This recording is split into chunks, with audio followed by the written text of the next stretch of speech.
ಪುಷ್ಪ ಪ್ರಸಾದ ದೇವರಿಂದ ಹೂ ಬಿದ್ದಿದೆ, ಹೋಗಿ ತಗೊಂಡ್ ಬಾ. ಆಯ್ತು ಗುರುಗಳೇ, ದೇವರಿಂದ ಹೂ ಬಿದ್ದಿದೆ.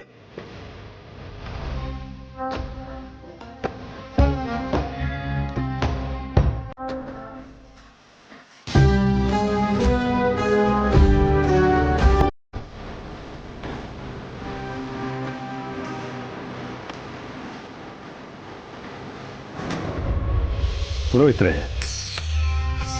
ಆ ದೇವ್ರ ಪ್ರಸಾದ ಯಾರಿಗೆ ಸಲ್ಲಬೇಕು ಅವ್ರಿಗೆ ಸಲ್ಲಲ್ಲ.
ಲಲಿತಾದೇವಿಯವ್ರ ಮುಖದಲ್ಲಿ ತುಂಬಾ ಕಳೆ ಬಂತಾಗಿದೆ.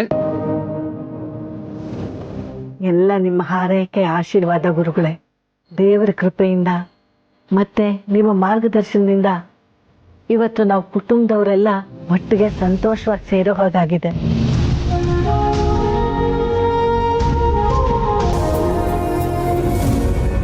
ಮಮ್ಮಿ, ಈ ಗುರುಗಳಿಗೆ ಕಣ್ಣೇ ಕಾಣಿಸಲ್ಲ, ಆದ್ರೂ ಅವ್ರ ಮುಖದಲ್ಲಿ ಕಳೆ ಇದೆ ಅಂತ ಅದೆಷ್ಟು ಕರೆಕ್ಟ್ ಆಗಿ ಹೇಳ್ತಾರೆ ಮಮ್ಮಿ.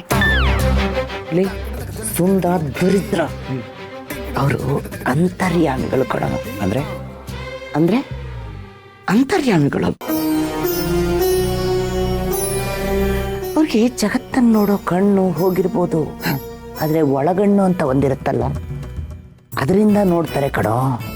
ನನ್ನೊಳಗೆ ಏನು ನಡೀತಿದೆ, ಅವ್ರೊಳಗೆ ಏನು ನಡೀತಿದೆ, ನಿನ್ನೊಳಗೆ ಏನು ನಡೀತಿದೆ, ನೀನೇನು ಯೋಚನೆ ಮಾಡ್ತಿದ್ಯಾ ಎಲ್ಲ ಅವ್ರಿಗೆ ಗೊತ್ತಾಗ್ತಾ ಇದೆ. ದಯವಿಟ್ಟು ಸುಮ್ಮನೆ ನಿಂತ್ಕೊಳ್ತೀಯೋ. ತುಂಬಾ ವರ್ಷಗಳ ನಂತರ ವೀರೇಂದ್ರ ಊರಿಗೆ ಬಂದಿದ್ದಾನೆ, ಅದು ತನ್ನ ಇಡೀ ಕುಟುಂಬದ ಜೊತೆಗೆ. ಸಂತೋಷ.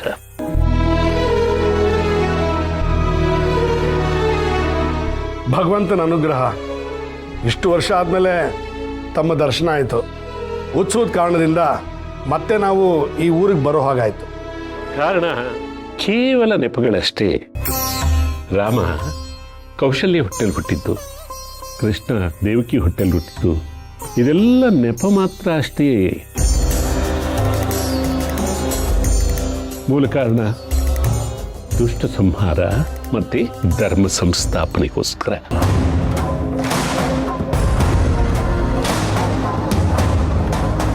ಹಾಗೆ ನಡೆಯೋ ಪ್ರತಿಯೊಂದು ಘಟನೆಗೂ ಬೇರೆ ಕಾರಣನೇ ಇರುತ್ತೆ. ನಾವೀಗ ಕಾಣೋದು ನೆಪ ಮಾತ್ರ.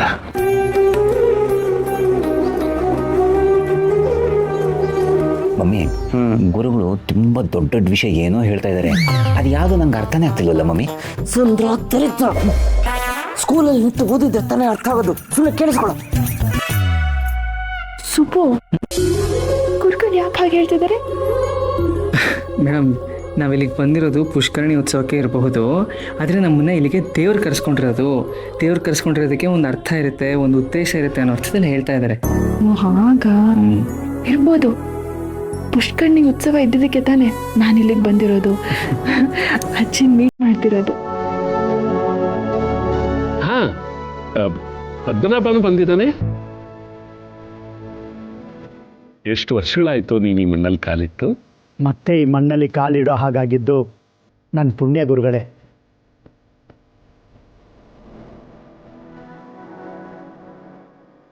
ಕಷ್ಟಪಟ್ಟು ದಿಟ್ಟವಾಗಿ ನಿಂತಿದ್ದಂತಹ ಗಟ್ಟಿ ಜೀವ ನಿಂತು ಈಗ ವಸುದೇವನಾಗಿ ಊರಿಗೆ ಕಾಲಿಟ್ಟಿದೀಯ.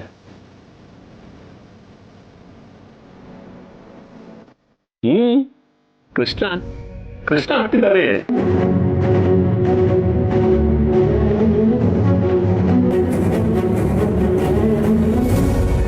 ಸುಬ್ಬು, ಅವ್ರು ಹೇಳ್ತಿರೋದು ನಿನಗೇನೆ. ಗೊತ್ತಿತ್ತು ನಿನಗೆ ಹೀಗೆ ಆಗುತ್ತೆ ಅಂತ. ಶ್ರೀವಲ್ಲಿ ಜೊತೆ ಕೃಷ್ಣ ಲೀಲೆ ಆಡ್ತಿದ್ಯಲ್ವಾ, ಅದಕ್ಕೆ ಅವ್ರು ಹೇಳ್ತಿರೋದು. ನೀರಿ ಮೇಡಮ್, ಅವ್ರು ಏನೋ ಹೇಳ್ತಿದ್ರೆ ನೀವೇನು ಅರ್ಥ ಮಾಡ್ಕೋತಿದ್ದೀರಾ? ಸುಬ್ರಹ್ಮಣ್ಯ ಅಂತ ನನ್ನ ಮಗ ಗುರುಗಳೇ. ಶ್ರೀಕೃಷ್ಣ ಸಕಲ ಕಲಾವಲ್ಲಭ, ಅವತಾರ ಪುರುಷ. ಅದು ಸಾಮಾನ್ಯ ಸಾರಥ್ಯದ ಹಾಗೆ ಪಾಂಡವರನ್ನ ಕಾಪಾಡ್ಕೊಂಡು ಬಂದ, ಅವರಿಗೆ ರಕ್ಷಣೆ ಕೊಟ್ಟ.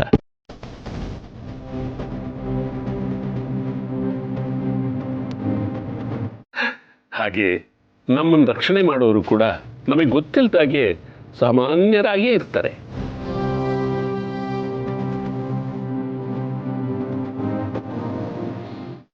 ನಿನ್ನ ಮಗ ಸಾಮಾನ್ಯರಲ್ಲಿ ಸಾಮಾನ್ಯರ ಹಾಗೆ ಕಾಣೋ ಅಸಾಮಾನ್ಯ.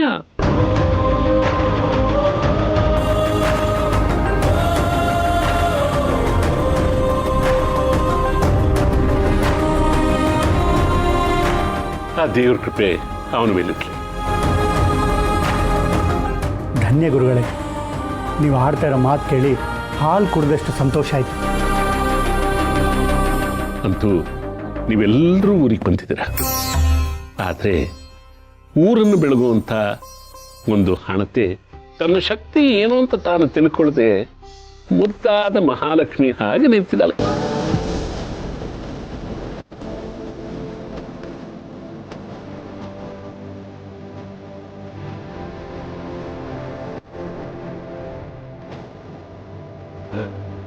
ಲಲಿತಮ್ಮ, ನಿಮ್ಮ ವಂಶದ ಕುಡಿ ನಿಮ್ಮ ಮೊಮ್ಮಗಳಿದ್ದಾಳಲ್ಲ, ಈ ಕಡೆ ಬರೋದಕ್ಕೆ ಹೇಳಿ.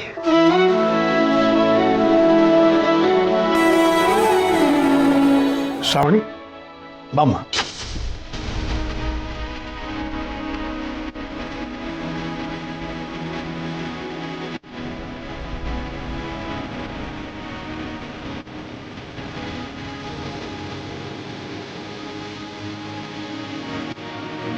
ದೀರ್ಘಾಯುಷ್ಮಾನ್.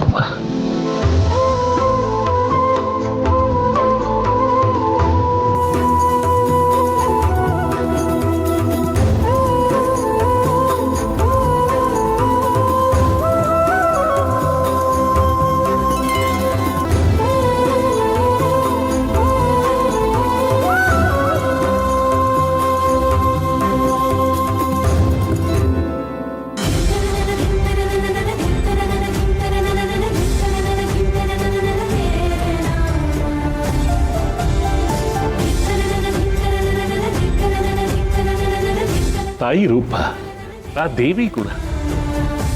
ನಿನ್ನಿಂದ ಈ ಪುಷ್ಕರಣಿ ಉತ್ಸವ ಮತ್ತೆ ನಡೀತಾ ಇದೆ. ಅದನ್ನು ಶ್ರದ್ಧೆಯಿಂದ ಭಕ್ತಿಯಿಂದ ಮಾಡಬಾ. ಸರಿ ಗುರುಗಳೇ.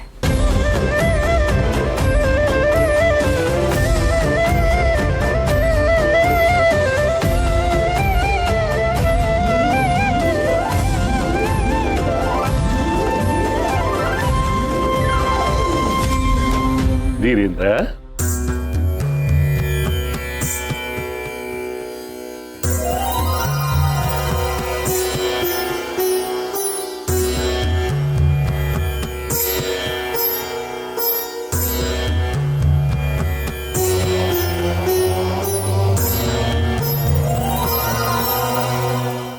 ಜೀವನದ ತಿರುವುಗಳಲ್ಲಿ ಒಮ್ಮೊಮ್ಮೆ ಕತ್ಲು, ಒಮ್ಮೊಮ್ಮೆ ಬೆಳಕು ಬಂದಿರುತ್ತೆ. ನಾವು ಅದನ್ನೆಲ್ಲ ದಾಟ್ಕೊಂಡು ಬಂದಿರ್ತೀವಿ. ನೀನು ನಡೆದು ಬಂದಂಥ ಹಾದಿಗೆ ಆದಷ್ಟು ಬೇಗ ಬೆಳಕು ಚೆಲ್ಲುವಂಥ ಕಾರ್ಯ ಆಗಲಿ.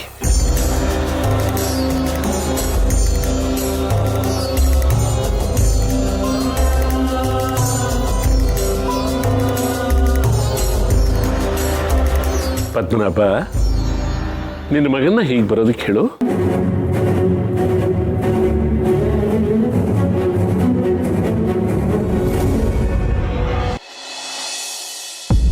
ಸುಬ್ಬು, ಬಾಪ, ಗುರುಗಳು ಕರೀತಾ ಇದ್ದಾರೆ, ಬಾ.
ಸಂಕಟಗಳು ಬಂದಾಗ, ವಿಘ್ನಗಳು ಎದುರಾದಾಗ ಸಾಮಾನ್ಯವಾಗಿ ಮನುಷ್ಯ ಅದರಿಂದ ರಕ್ಷಣೆ ಪಡೆಯೋದಕ್ಕೋಸ್ಕರ ದೇವ್ರ ಮೊರೆ ಹೋಗ್ತಾನೆ. ಪ್ರಪಂಚದಲ್ಲಿ ಕೆಲವರು ಭಿಕ್ಷೆಗಾಗಿ, ಕೆಲವರು ದೀಕ್ಷೆಗಾಗಿ, ಮತ್ತೆ ಕೆಲವರು ರಕ್ಷೆಗಾಗಿಯೇ ಹೊಟ್ಟಿರ್ತಾರೆ. ಶುಭವಾಗಿ. ಸುಬ್ಬು, ಗುರುಗಳು ಸಾಮಾನ್ಯ ಹೂ ಕೊಡಲ್ಲ. ನಿನಗೆ ಹೂ ಕೊಟ್ಟಿದ್ದಾರೆ ಅಂದರೆ ನಿನ್ನ ಪುಣ್ಯವಂತ ಕಣೋ.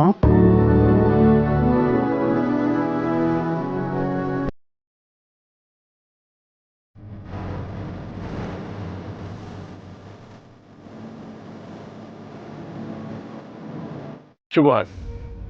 ಇನ್ನು ಮುಂದೆ ಊರು ವಿಜೃಂಭಿಸ್ಲಿ, ಉತ್ಸವ ಚೆನ್ನಾಗಿ ನಡೀಲಿ.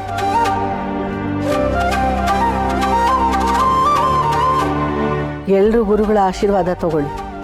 ಇನ್ನೇನು ಉತ್ಸವ ಆರಂಭ ಆಗೋ ಹೊತ್ತಾಯ್ತು.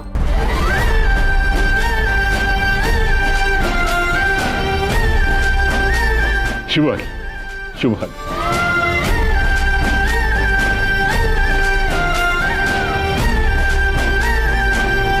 ಅಕ್ಕ, ಆಶೀರ್ವಾದ ತಗೋ ಅಕ್ಕ.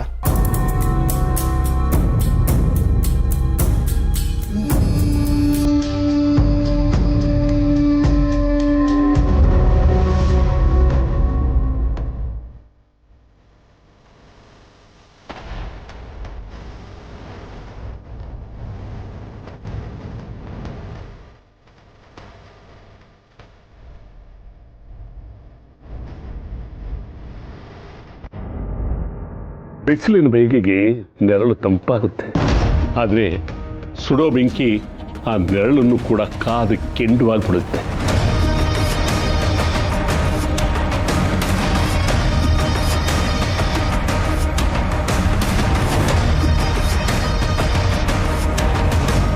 ಉಳಿಯಲ್ಲ, ಅಂಥ ನೆರಳು ಉಳಿಯಲ್ಲ. ಒಂದಲ್ಲ ಒಂದು ದಿನ ಸುಟ್ಟು ಬೂದಿಯಾಗ್ಬಿಡುತ್ತೆ.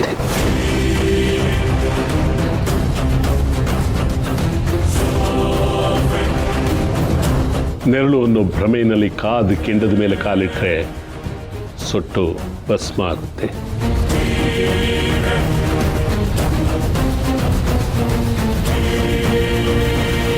ತಾಂಡವಾಗಬಹುದು, ಪ್ರಳಯ ಆಗಬಹುದು,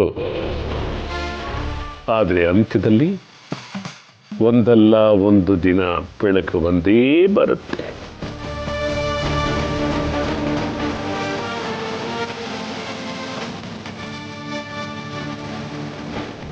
ಗುರುಗಳೇ, ನಿಮ್ಮ ಮಾತು ನಮಗೆ ಅರ್ಥ ಆಗಲಿಲ್ಲ.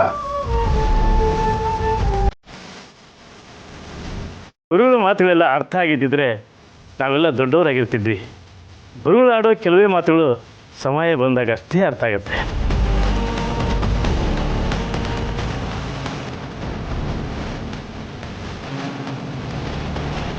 ಈಗ ಉತ್ಸವ ಶುರುವಾಗಲಿ.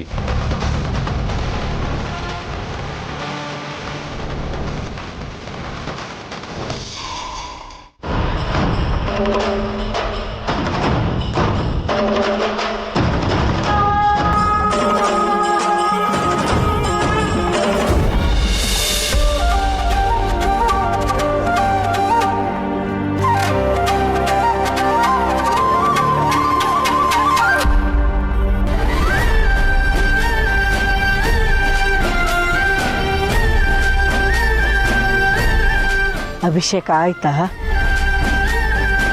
ತುಂಬ ಚೆನ್ನಾಗಾಯ್ತು ಅಮ್ಮವ್ರೆ. 21 ಸಲ ಚಾಚು ತಪ್ಪದೆ ಎಲ್ಲೂ ನಿಲ್ಲಿಸ್ದೆ, ಒಂದು ಪದನೂ ಆಡದೆ ತುಂಬ ಚೆನ್ನಾಗಿ ಅಭಿಷೇಕ ಮಾಡಿದ್ರು.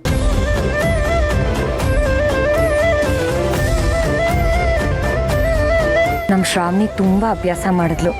ಅವಳು ಅಭಿಷೇಕ ಮಾಡೋದನ್ನ ನೋಡೋದಕ್ಕೆ ನಮಗೆಲ್ಲ ತುಂಬ ಸಂತೋಷ ಆಯಿತು.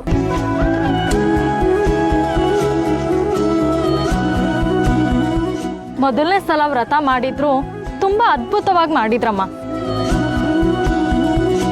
ಅದಕ್ಕೆಲ್ಲ ಕಾರಣ ಭಕ್ತಿ ಅಮ್ಮ. ಭಕ್ತಿ ಇಲ್ಲದೆ ಇದ್ದರೆ ಇದೆಲ್ಲ ಸಾಧ್ಯವಾಗ್ತಿರಲಿಲ್ಲ. ಶ್ರಾವಣಿಗೆ ಆಯಾಸ ಆಗಿದೆ ಅನ್ಸುತ್ತೆ. ಕುಡಿಯೋಕ್ಕೇನಾದರೂ? ಇಲ್ಲ ಇಲ್ಲ, ಪೂಜೆ ಮಧ್ಯೆ ತಿನ್ನೋದಾಗ್ಲಿ ಕುಡಿಯೋದಾಗ್ಲಿ ಮಾಡಬಾರ್ದು. ಹೌದು, ದೇವ್ರ ತೀರ್ಥ ಬಿಟ್ಟರೆ ಬೇರೇನೇನೋ ಅವಳು ತಗೋಬಾರ್ದು.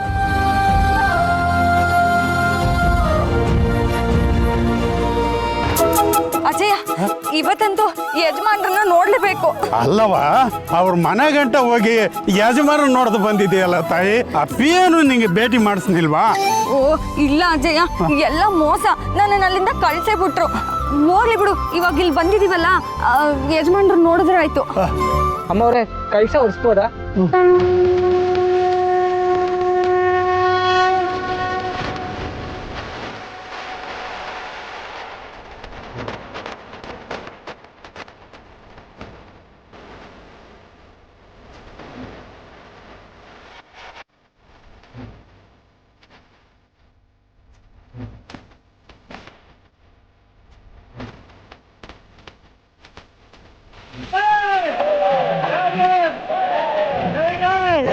ಆಗಲ್ಲವಾ, ಆಗ್ಲ ಕಳಸ ಎತ್ತೇ ಬಿಟ್ರು.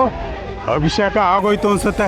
ನನ್ನ ನಡಿಯವ, ಬಿರ್ಬಿರ್ನ ಹೋಗಿ ಯಜಮಾನ್ರ ಮಗಳು ನಂದಿನಿ ಅಮ್ಮ ಅವ್ರ ಥರನೇ ಮಹಾಲಕ್ಷ್ಮಿ ಇದ್ದಂಗೆ ಅವರಂತೆ, ಅವ್ರನ್ನು ನೋಡ್ಬೋದು. ನಡಿಯವ, ಬಿರ್ಬಿರ್ನ ಹೋಗವ, ನಡಿಯವ.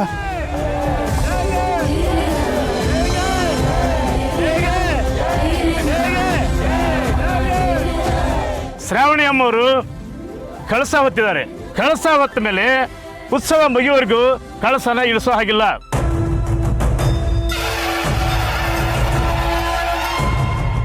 ಅದೇನೇ ಅಡ್ಡ ಬಂದ್ರು, ಆಕಾಶ ಗುಡುಗಿದ್ರು, ಭೂಮಿ ನಡುಗಿದ್ರು, ಕಳಸ ಮಾತ್ರ ಇಳಿ ಕೂಡ್ದು.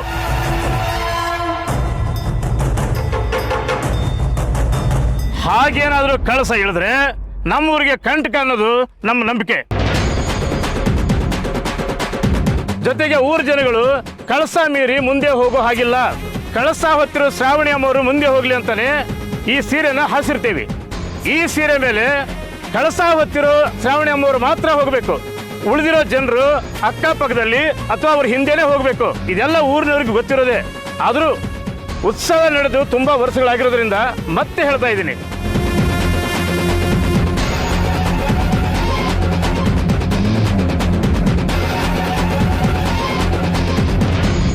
ಕಳಸ ಹೊತ್ತಿರೋ ಹುಡುಗಿ ಇಲ್ಲಿ ಕಳಸ ಹೊತ್ತಿರ ಅಲ್ಲಿವರೆಗೆ ನಡೆಯೋಕ್ಕಾಗತ್ತಾ? ಕಳಸ ಎಲ್ಲೂ ಇಳಿಸಂಗಿಲ್ಲ. ಕಳಸ ತುಂಬಾ ಭಾರ ಇದೆ, ತುಂಬಿ ತುಳುಕ್ಬಾರ್ದು, ಕಷ್ಟ ಆಗುತ್ತೆ. ಕಷ್ಟ ಗೊತ್ತಿಲ್ದವರು ಈ ಕಳಸ ಹೊತ್ಕೊಂಡು ದೇವಸ್ಥಾನ ಹೋಗಕ್ಕೆ ಹೋಗುತ್ತಾ? ಈ ಜನಗಳ ಅನುಮಾನನೇ ನನಗಸ್ತ್ರ. ಶ್ರಾವಣಿ ಈಗಾಗಲೇ ಸುಸ್ತಾಗಿದ್ದಾಳೆ. ಇವಳು ಕಳಶ ಹೊತ್ಕೊಂಡು ದೇವಸ್ಥಾನವರೆಗೂ ಹೋಗೋಕ್ ಸಾಧ್ಯನೇ ಇಲ್ಲ. ಇವಳೇನಾದ್ರೂ ಕಳಶ ಇಳಿಸಿದ್ರೆ ಊರಿನ ಜನ ಎಲ್ಲ ಇವಳಿಗೆ ಶಾಪ ಹಾಕ್ತಾರೆ. ಇಷ್ಟು ವರ್ಷ ಉತ್ಸವಕ್ಕೆ ಆಗದೆ ಇರೋ ಲೋಪ ಇವಳಿಂದ ಆಗುತ್ತೆ.